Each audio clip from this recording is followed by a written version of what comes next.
ఇలాంటి ఒక favourite hero మీద చాలా జరుగుతున్నాయండి బయట నో. అన్‌వాంటెడ్. ఒక ఫ్యాన్‌గా నువ్వెలా ఫీల్ ఆ అవుతున్నావు? ఫ్యాన్‌గా ఆబ్వియస్‌లీ బాధే పడతాం. ఫ్యాన్‌గా బాధపడ్డమా బాధే లిటరల్లీ చాలా బాధుంది. కానీ అలాగని చెప్పి అవతల ఏదైతే సిట్యుయేషన్ జరిగిందో అది కూడా బాధాకరమైన విషయం. యాహ్! యాహ్! నీకు అర్థమైందా? అది ఇన్సిడెంట్ ఏదైతే జరిగిందో ఆహ్, ఈయన ఇన్వాల్వ్‌మెంట్ లేకుండానే జరిగింది. అవును. అంతే అదొక యాక్సిడెంట్ అనుకోవాలి. బట్ అన్‌ఫార్చునేట్‌గా ఏంటంటే అక్కడ చనిపోయారు కూడా. అక్కడ అది ఎక్కువ బాధపడాల్సిన విషయం. ఇప్పుడు ఆబ్వియస్‌లీ పాపం ఎందుకు ఇలా జరుగుతుంది అన్నకి అని ఒక బాధ ఉంది. అట్ ద సేమ్ టైమ్ అక్కడ చనిపోయారు.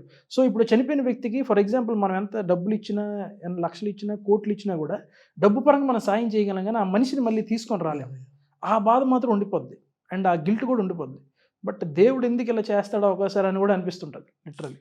అలాగని చెప్పి ఈయనది అంత తప్పేం లేదు. నేను ఆల్రెడీ మనం చాలా వీడియోస్ చూస్తున్నాం. ఆయన ఎక్స్‌ప్లనేషన్ ఇస్తున్నారు. ఇది అని. బట్ కొంచెం ఏ అంటే ఎలాగ రియాక్ట్ అవ్వాలో కూడా తెలియట్లేదు సిట్యుయేషన్‌లో. అంటే ఆ దేవుడికి మొక్కుకొని త్వరలోనే ఆళ్ళకి కొంచెం కోలుకునేటట్టు, ఈయన కోలుకునేటట్టు చూడు స్వామి అని మొక్కడం తప్పించి.